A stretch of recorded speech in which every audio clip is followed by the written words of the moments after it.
Om Swastiastu. Baik, kali ini saya akan membahas mengenai mekanisme pembekuan darah dan gangguan pada sistem peredaran darah untuk memenuhi mata kuliah struktur hewan teori. Pertama-tama, perkenalkan, nama saya Made Ayu Malina Dewi dengan NIM 19130410005, kelas 3A Pendidikan Biologi. Adapun tujuan pembelajaran pada video kali ini yakni yang pertama, mengenai pengertian pembekuan darah, yang kedua, mekanisme pembekuan darah, yang ketiga, mendeskripsikan berbagai kelainan atau penyakit pada sistem peredaran darah, yang keempat, menjelaskan penyebab penyakit yang terjadi pada sistem peredaran darah, dan yang kelima, mendeskripsikan gejala yang timbul akibat penyakit yang terjadi pada sistem peredaran darah. Langsung saja, mekanisme pembekuan darah.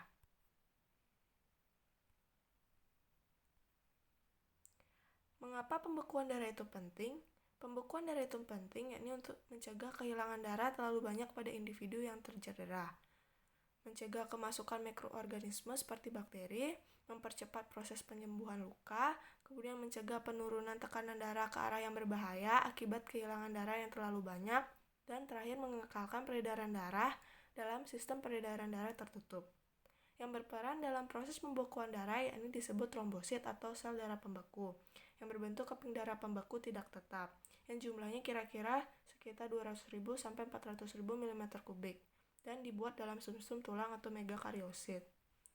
Pada proses pembekuan darah, terdapat istilah yang pertama, trombosit pecah lalu menghasilkan tromboplastin, yang kedua protrombin berubah menjadi trombin, dan yang ketiga istilah fibrinogen menjadi benang-benang fibrin. Oleh karena itu, pembekuan darah berfungsi untuk menghentikan atau meminimumkan kehilangan darah di bagian saluran darah yang tercedera atau rusak.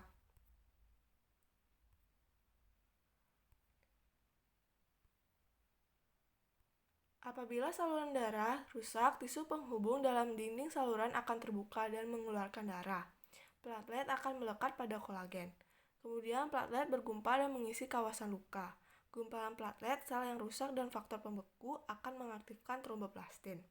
Tromboplastin dibantu oleh vitamin K dan kalsium menukarkan protrombin kepada trombin. Trombin memungkinkan penukaran fibrinogen atau protein larut kepada fibrin yang termasuk protein tidak larut. Fibrin membentuk satu jaringan di permukaan luka untuk menghalangi eritrosit keluar dari saluran darah. Darah membeku dan terbentuk untuk menutup luka. Nah, untuk dapat lebih memahami mengenai mekanisme pembekuan darah, mari kita simak pemaparan video berikut ini. Proses pembekuan darah atau penggumpalan darah merupakan proses yang kompleks untuk mencegah tubuh kehilangan banyak darah ketika terjadi luka. Proses tersebut meliputi pengetasan pada dinding pembuluh yang terluka, pelepasan zat untuk menarik keping-keping darah ke daerah luka, dan pembentukan benang-benang fibrin. Dalam proses pembekuan darah, keping-keping darah yang dikenal dengan trombosit menyentuh permukaan luka yang kasar dan pecah sehingga mengeluarkan enzim trombokinase. Trombokinase akan mengubah protrombin menjadi trombin. Protrombin merupakan enzim yang non-aktif, berupa senyawa globulin yang dihasilkan di hati dengan bantuan adanya vitamin K. Sedangkan trombin merupakan enzim yang sudah aktif. Pengubahan protrombin menjadi trombin memerlukan zat kalsium untuk mempercepat proses tersebut. Trombin mengubah fibrinogen atau protein yang larut dalam plasma darah menjadi fibrin yang berbentuk benang-benang. Ion kalsium sangat penting dalam pembekuan darah ketika terjadi luka pada tubuh kita. Tanpa ion kalsium, proses pembekuan darah tidak dapat berlangsung. Darah akan terus keluar dari tubuh sehingga dapat menyebabkan kematian. Fungsi ion kalsium pada sistem peredaran darah manusia menunjukkan bahwa ion sangat penting bagi kehidupan manusia dan manusia tidak dapat hidup tanpa adanya ion-ion.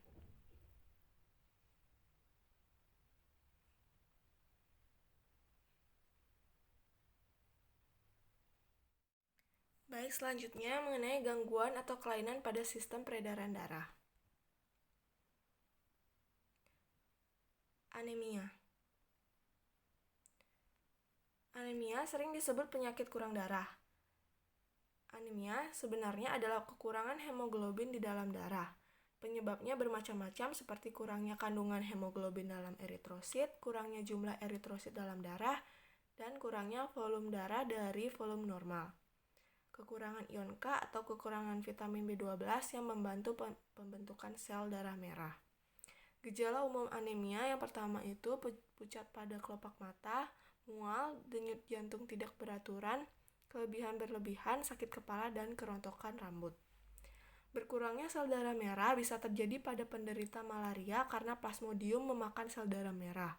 Apabila anemia terjadi karena kurangnya zat besi sehingga Hb rendah, maka harus mengonsumsi makanan yang kaya zat besi seperti hati, daging, dan sayuran hijau. Leukemia. Leukemia disebut juga sebagai kanker darah. Penyakit ini disebabkan oleh produksi sel-sel darah putih secara berlebih, sehingga jumlahnya di dalam darah melebihi normal. Sel darah putih yang berlebihan tidak hanya memakan bakteri, tetapi juga memakan sel darah merah sehingga tubuh akan mengalami anemia berat. Penyebab dari leukemia antara lain radiasi energi tinggi, bahan kimia benzena yang mengenai seseorang dalam jangka waktu yang lama, dan keadaan genetika seseorang. Pengobatannya harus dilakukan ke dokter seperti kemoterapi, terapi radiasi, terapi biologi, atau cangkok sumsum tulang.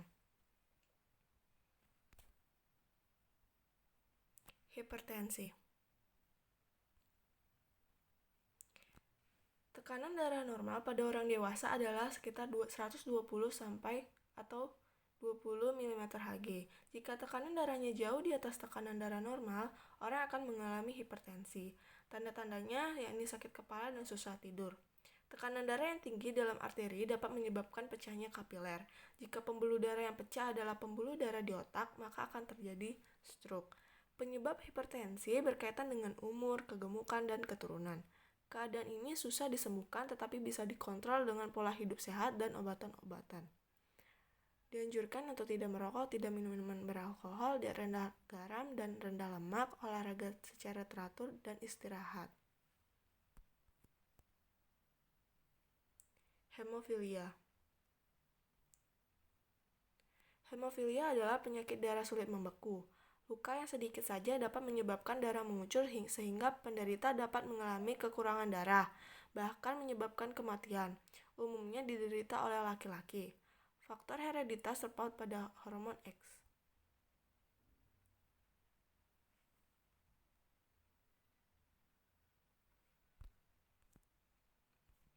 Sklerosis. Sklerosis merupakan pengerasan pada pembuluh darah. Pengerasan ini dapat terjadi karena pengendapan zat kapur atau lemak. Pengendapan zat kapur atau lemak menyebabkan penyempitnya pembuluh darah sehingga menghambat atau menyumbat aliran darah. Jika yang tersumbat adalah pembuluh nadi yang menyuplai darah ke jantung, hal ini menyebabkan penyakit jantung koroner atau serangan jantung. Jika penyumbatan ini terjadi pada arteri otak, maka akan menyebabkan terjadinya stroke. Pengobatannya yakni dengan cara operasi. Varises. Varises merupakan pelebaran pembuluh balik. Biasanya terlihat berwarna kebiruan dan sering terdapat pada betis. Thalassemia. Thalassemia merupakan penyakit yang ditandai dengan bentuk sel darah merah yang tidak beraturan.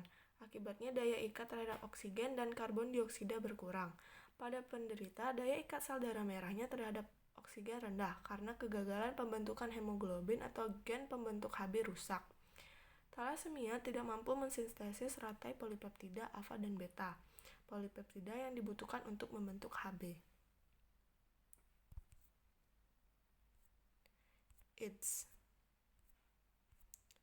AIDS merupakan penyakit yang menyebabkan seseorang tidak memiliki sistem imun. AIDS disebabkan oleh infeksi HIV. HIV mampu menyerang limfosit sehingga seseorang yang terserang oleh virus tersebut tidak memiliki kemampuan menghasilkan antibodi. Akibatnya, orang tersebut rentan terhadap penyakit lain. Wasir. Wasir dan ambeien atau disebut juga hemoroid adalah membesarnya vena yang berada di sekitar anus. Penyebabnya adalah aliran darah tidak lancar, misalnya karena terlalu banyak duduk atau kurang gerak.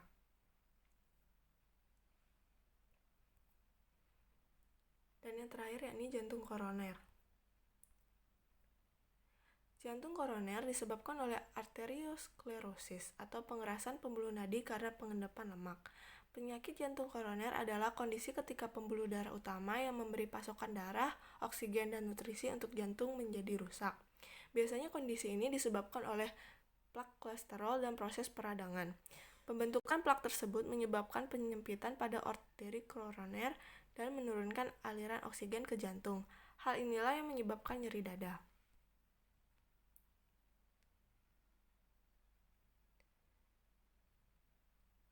Nah, untuk lebih memahami mengenai materi, akan ada sesi pertanyaan.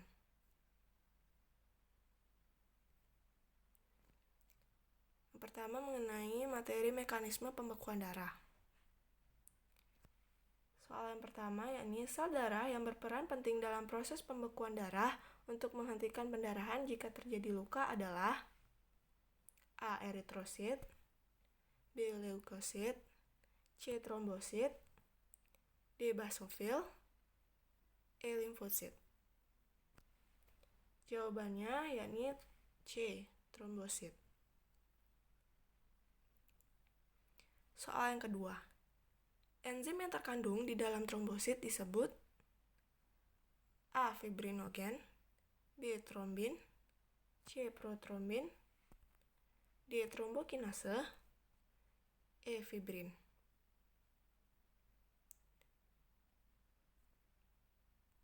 Jawabannya yakni D. trombokinase.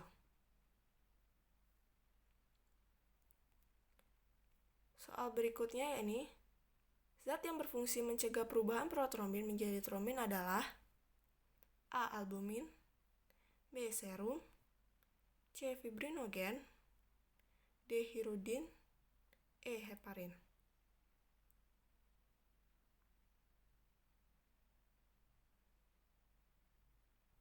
Jawabannya adalah E. heparin. Soal berikutnya, diberikan mekanisme penggumpalan darah. Yang pertama, jaringan yang luka terpapar ke darah. Yang kedua, pembentukan benang-benang fibrin. Yang ketiga, benang fibrin saling menjalin membentuk sumbat.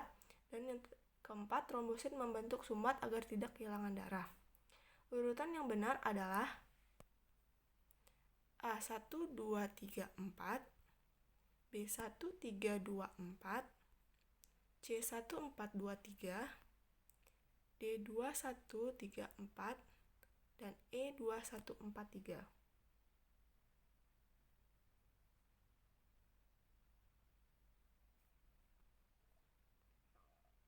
Jawabannya adalah C, 1, 4, 2, dan 3. Baik, selanjutnya pertanyaan pada materi gangguan atau kelainan sistem peredaran darah.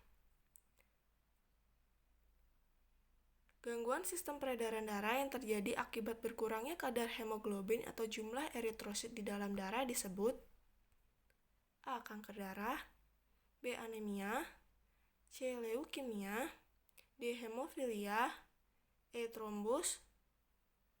Jawabannya adalah B. anemia. Arteriosklerosis merupakan gangguan sistem peredaran darah berupa pengerasan pembuluh nadi akibat endapan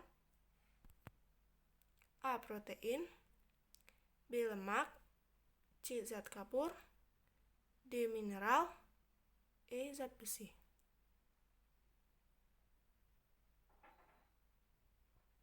Jawabannya adalah C. zat kapur.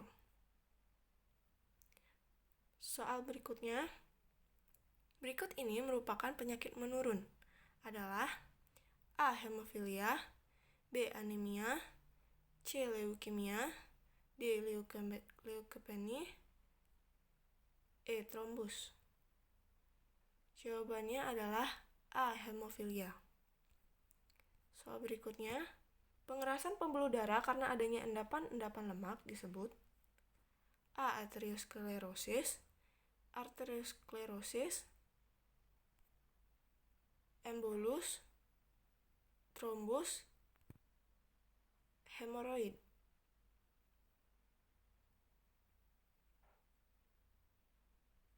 Jawabannya adalah arteriosklerosis pada option B.